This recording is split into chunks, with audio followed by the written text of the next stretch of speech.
Hola, hola, ¿qué tal familia de Iglesia Amistad? Les saluda el pastor Arturo Vargas. Es una bendición darles a ustedes la bienvenida a nuestra segunda semana de la serie La Iglesia, la Esperanza del Mundo. Quiero recordarles un poquito la dinámica de cómo funcionan estas clases. El sermón y la enseñanza de grupos pequeños van unidos. Parte del sermón lo estoy guardando exclusivamente para grabarlo y compartirlo con todos ustedes a través del video en los grupos pequeños. Así es que no se les olvide semanalmente, sea que estés presente el domingo en la iglesia o sea que lo escuches a través de la aplicación, pero no se te olvide escuchar o ver el sermón del domingo para que tengas un mayor entendimiento de lo que estamos hablando. Déjame hacerte una introducción o un pequeño recuerdo de lo que miramos el domingo en Iglesia Amistad.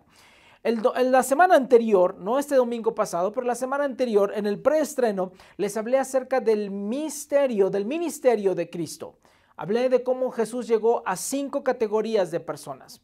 El domingo pasado en la congregación les estuve hablando acerca de cómo Dios quiere hacer un impacto con tu vida, marcar tu vida, que tu vida marque una diferencia en esta tierra. Y el domingo pasado, apenas el domingo anterior, hablé acerca del plan de paz. Ya les presentamos en definitiva el plan de paz. Estuvimos hablando acerca de la definición del plan de paz. ¿Cuál es esa definición? Quiero que ustedes la aprendan de memoria porque es lo que estamos trabajando. La definición diría así: gente ordinaria, llenos del poder de Dios, haciendo una diferencia juntos, donde quiera que estén. Esa es la definición de nuestro plan de paz. Gente ordinaria como tú y como yo. La única diferencia es que estamos siendo empoderados, estamos llenos del poder de Dios, estamos juntos haciendo una diferencia donde quiera que estemos. Este plan de paz significa que es un estilo de vida. Por tal razón es que este plan de paz es algo personal. El plan de paz tiene que empezamos a vivir la vida que Cristo quiere que nosotros vivamos. Amar a la gente como Jesús amó a la gente. Ir a las personas a las cuales Jesús fue. Él nos dejó un modelo y nosotros debemos de seguirlo. El plan de paz es personal, pero también es local. Es ahí donde nos juntamos en nuestro grupo pequeño y vamos a nuestra comunidad y miramos las necesidades de nuestra comunidad. Y en nuestra comunidad, juntos, no solitarios, sino juntos, vamos ayudando a nuestra comunidad. Cuando nosotros nos unimos fuerza, logramos un avance tremendo en el reino de Dios. Y el plan de paz también es global. Es global porque significa que vamos a tener que salir de nuestro estado, tener que salir de nuestro país, ir a otro lugar y que más personas puedan conocer acerca de Cristo. De eso se trata. El plan de paz entonces significa que este plan de paz ataca los 5 grandes, gigantes problemas mundiales. Estos problemas, estos gigantes están ahí. Ya el domingo les conté de cómo escuché por primera vez acerca de estos 5 gigantes mundiales, de estos problemas gigantes que están en todo el mundo. ¿Cuáles son estos 5 problemas? Primero es un vacío espiritual. Segundo es un liderazgo egocéntrico. Tercero es la pobreza. Cuarto es la enfermedad. Y quinto, el analfabetismo. De estos 5 problemas, estos 5 gigantes que están en el mundo, escúchame, los Estados Unidos no ha podido vencer a estos problemas mundiales. Las empresas, las compañías, los países más ricos y más avanzados han fracasado rotundamente para poder solucionar estos problemas. Igualmente, aún las Naciones Unidas, todas las Naciones Unidas aún han enfrentado estos problemas y ¿sabes qué? Han fracasado. ¿Por qué razón? ¿Por qué han fracasado? Porque a pesar de los millones de dólares, de tanto dinero que se usa, que se tiene, de tantos recursos que se utiliza, ¿por qué seguimos fracasando en resolver estos problemas globales? ¿Por qué razón? Porque no hay una sola organización, no hay un gobierno tan grande que pueda enfrentarse a estos gigantes globales. Lo único que es suficientemente grande son los millones y millones y millones de iglesias establecidas literalmente en todos los rincones de este planeta Tierra. Déjame hacerte esta pregunta. ¿Crees tú que tu vida Dios la ha escogido para marcar una diferencia en alguno de estos 5 problemas mundiales? ¿Crees tú que Dios pueda usar una parte de tu vida para tratar con estos problemas mundiales? ¿O tú crees que Dios a ti te excusa y tal vez te dice, no te preocupes, tú vives en los Estados Unidos, tú vives en un precioso estado que se llama Colorado, entonces tú no debes de preocuparte por lo que está pasando en el mundo? Obviamente la respuesta es que Dios nos dejó en este planeta Tierra, en este lugar en el cual nosotros estamos, porque Él quiere que nuestra vida deje este planeta Tierra mejor de cuando lo encontramos. Que nuestra vida marque una gran diferencia en esta vida, en esta tierra. Así es que Dios quiere usarnos a ti y a mí. Dios nos quiere usar a cada uno de nosotros. En Lucas capítulo 12, versículo 48, dice así: a todo el que se le ha dado mucho, se le exigirá mucho más. Y el que se le ha confiado mucho, se le pedirá aún más. He estado hablando y compartiendo con ustedes la idea de que hemos sido bendecidos para bendecir. Dios algún día nos pedirá cuentas de todas las cosas que nos ha dado. El tiempo, los recursos, la familia, las habilidades, todas las cosas que Dios nos ha dado, las oportunidades, la libertad, de todo esto. Algún día Dios nos pedirá cuentas. Y entre más Dios nos dé a nosotros, más somos responsables por entregar cuentas. Este es el gran problema. El gran problema es que la vida es corta. La vida es corta comparado a la eternidad. En la eternidad vas a pasar millones de años, trillones de años en la eternidad. Aquí en el planeta Tierra viviremos 60, 70, 80, 100 años, 120 años. Aún eso, aún si viviéramos esa cantidad de años, sería cortitito, sería un punto y coma dentro de lo que significa vivir en la eternidad. Por eso, si tu vida va a marcar una diferencia en esta tierra, no esperes para mañana. ¿Sabes por qué?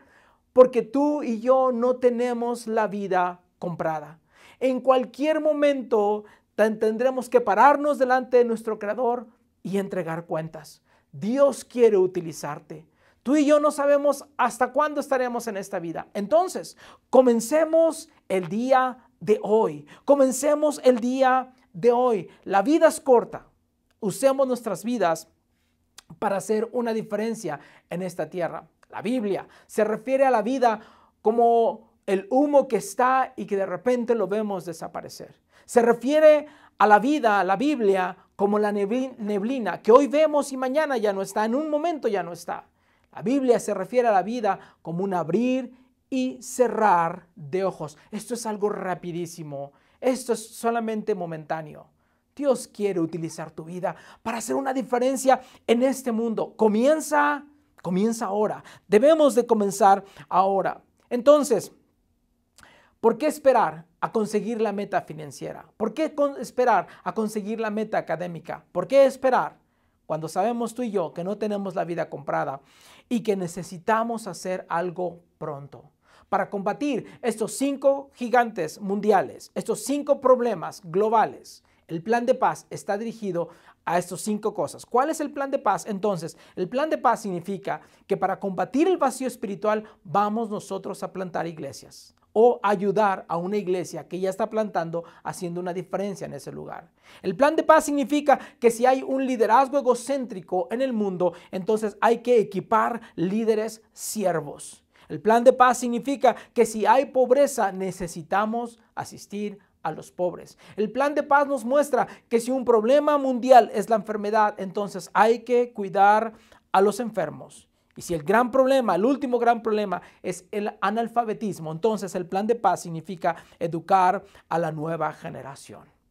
De estas 5 cosas, de plantar iglesias, de equipar líderes siervos, de asistir a los pobres, de cuidar a los enfermos y de educar a la nueva generación, el que yo considero que muchas personas piensan lo más difícil es plantar iglesias.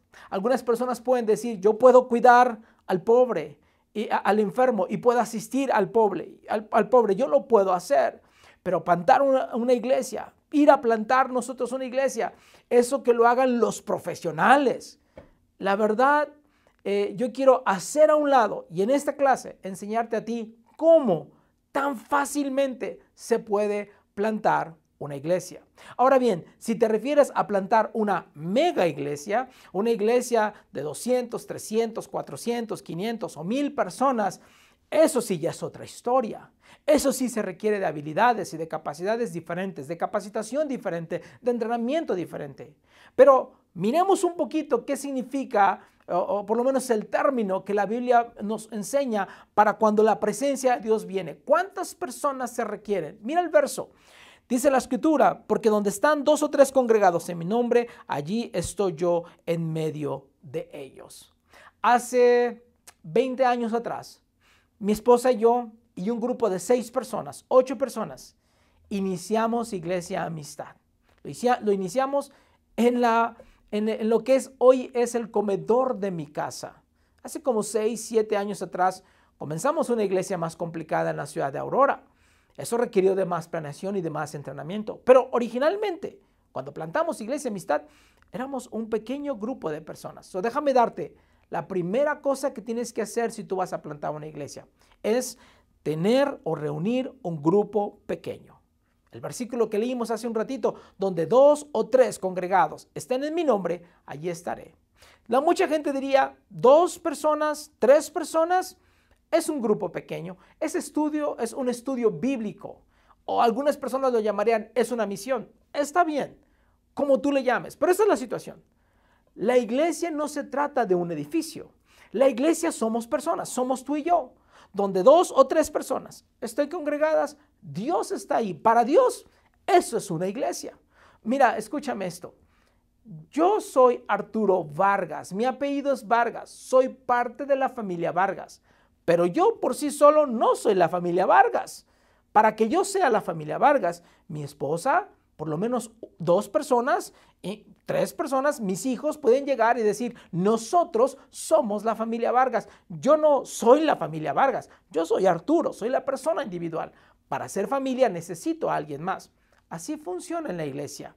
Nosotros juntos, por lo menos cuando hay 2 o cuando hay 3 congregados, es suficiente para empezar a hacer una iglesia.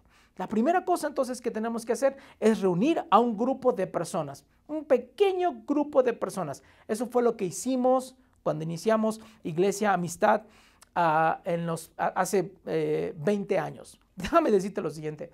La iglesia, mirando un poquito la historia, la primera iglesia, el primer edificio de iglesia que se construyó en la historia no apareció hasta casi 300 años después de que Jesús murió y fue llevado al cielo. Por 300 años, ¿dónde se reunió la iglesia? Pablo se refiere a esa iglesia como la iglesia que está en la casa de. Son los creyentes. Por 300 años se reunieron en casas. Eran grupos pequeños que se reunían en esas casas. No había un edificio. Así es que para que una iglesia sea iglesia, no necesita tener un edificio. A veces nos morimos y queremos tener un edificio, pero para ser iglesia no se necesita tener iglesia. Aún nosotros todavía no tenemos un edificio. Simplemente no tenemos ese edificio. Aún a pesar de eso, podemos seguir haciendo iglesia. Porque donde están 2 o 3 congregados en el nombre de Dios, ahí está Dios, está su presencia y entonces nosotros podemos hacer iglesia. Quiero decirles lo siguiente, a todos los que han sido anfitriones, a todos los que han sido líderes de grupos pequeños, escúchame, ponme mucha atención.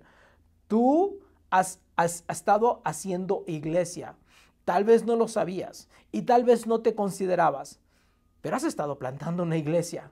Bajo el término y significado bíblico, estás haciendo iglesia. Familia, a todos mis queridos anfitriones, a todos mis queridos líderes que han estado tomando cargo a los grupos pequeños, de mi corazón, del corazón de Dios porque lo conozco, gracias. Ustedes han estado haciendo iglesia. Eso es exactamente lo mismo cuando plantamos una iglesia. Tomamos un grupo pequeño y en ese grupo pequeño entonces hacemos la segunda cosa. ¿Y la segunda cosa qué es? Comparte tu historia y las buenas nuevas. Comparte tu historia y comparte las buenas nuevas. Tu historia es lo que llamamos nuestro testimonio. ¿Por qué es importante compartir nuestro testimonio?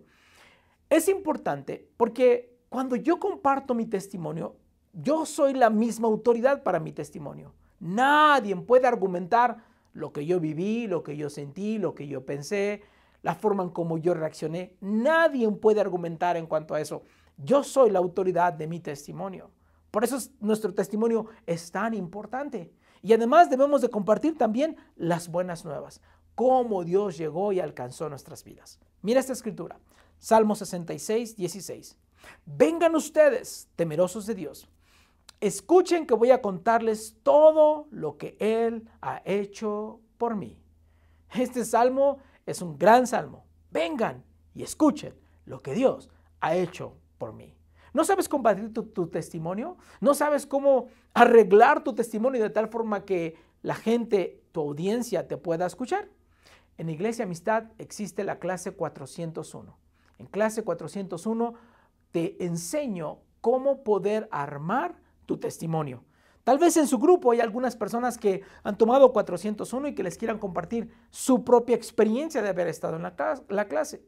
Y si acaso no hubiera, necesitas entonces registrarte para la próxima clase de 401, donde te enseñaré cómo armar tu propio testimonio y cómo reconocer a tu pez, porque recuerda que Jesús nos dijo que nos iba a hacer pescadores de hombres. Pero si acaso tú fueras una persona bien introvertida y dices, pastor, a mí no me gusta hablar, yo definitivamente no lo podría hacer. Bueno, hay muchos recursos muy buenos. Podrías buscar y compartir un testimonio a través de una película o de un testimonio que tal vez alguna persona haya grabado. Hay muchas formas. Existe una película que se llama Jesús. Es una película que millones de personas la han visto, la vida de Jesús. Eso simplemente lo podrías usar y entonces compartir a través de estos recursos, una película, un testimonio, una cosa así, o tu propio testimonio personal a las personas. Reúnes a un grupo de personas y les compartes tu testimonio, les compartes las buenas nuevas. La tercera cosa que debes de hacer es para continuar, proporciona Biblias. Proporciona Biblias. Los juntamos, les contamos la historia y les entregamos la palabra de Dios, les mostramos la palabra de Dios. ¿Por qué es tan importante introducir la palabra de Dios desde el comienzo? Déjame leerte esta escritura. Segunda de Timoteo, capítulo 3, versículos 16 y 17. Toda la escritura es inspirada por Dios y es útil ¿para qué es útil la enseñanza? Para enseñarnos a lo que es verdad y para hacernos ver lo que está mal en nuestra vida. Nos corrige, mira la palabra, nos corrige cuando estamos equivocados y nos enseña a hacer lo correcto. Dios la usa para preparar y capacitar a su pueblo para que hagan toda buena obra. La palabra de Dios es esencial, es fundamental en nuestro crecimiento espiritual. Déjame decirte lo siguiente, para que no nos equivoquemos. Por casi 1500 años no había una Biblia impresa. Por 300 años, de hecho, los primeros 300 años ni siquiera había Biblia. Se contaban las historias de lo que Pedro y Pablo y Juan y Santiago contaban. No habían tal cosa. Se escribían cartas, el apóstol Pablo escribía cartas y entonces la gente leía en sus cartas, en sus casas, la carta del apóstol Pablo. Así era como se hacía.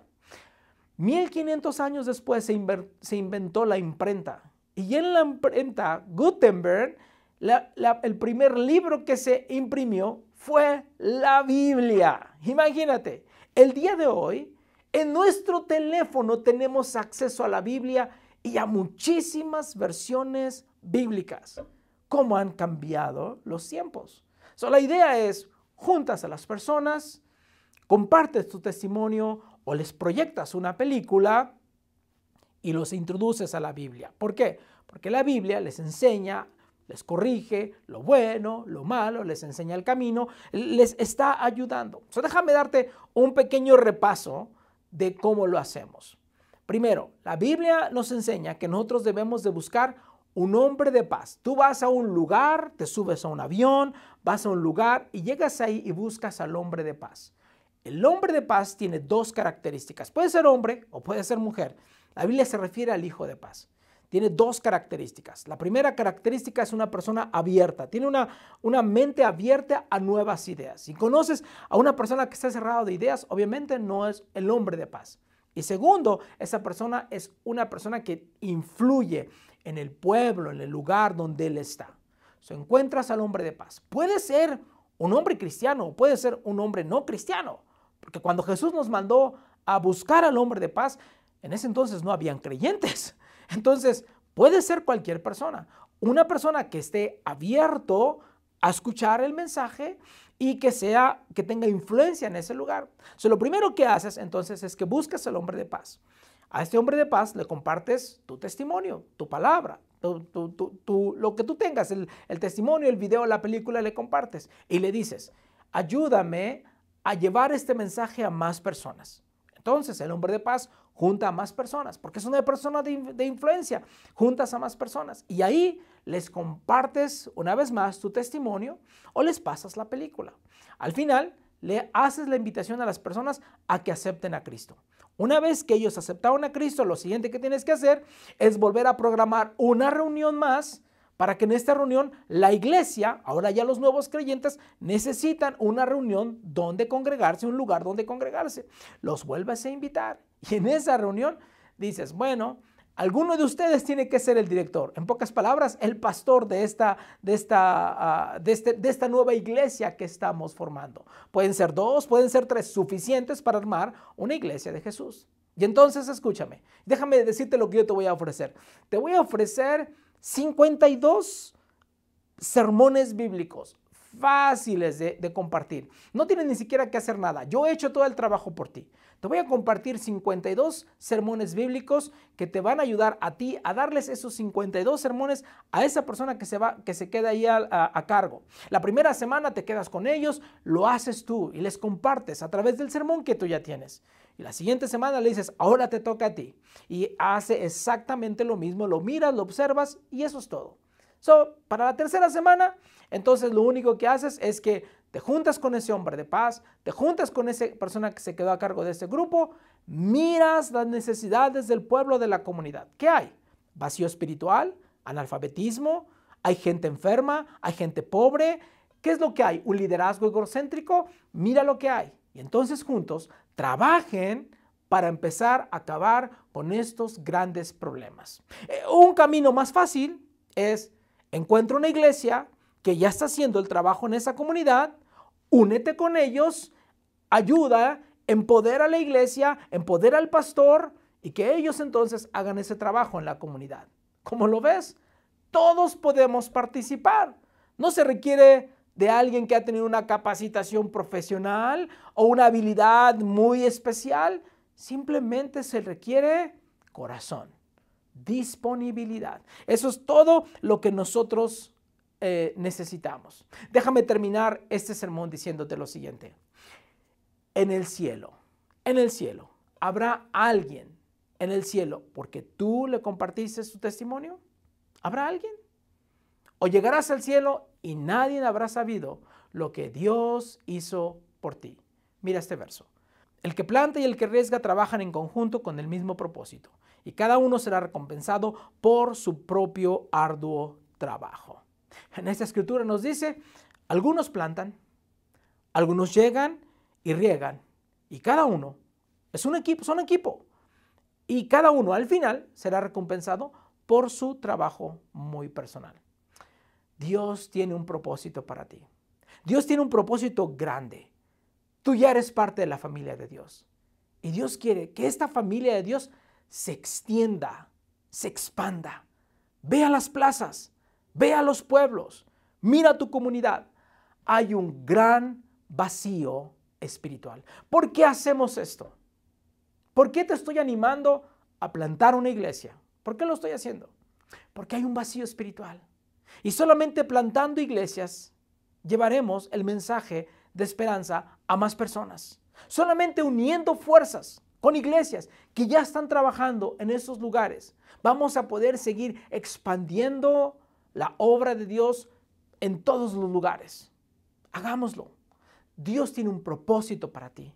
No necesitas cumplir ciertas metas, solamente necesitas estar disponible. Eso es lo que tú necesitas. El mundo está lleno de cautivos, de ciegos, de oprimidos, de gente sin Dios.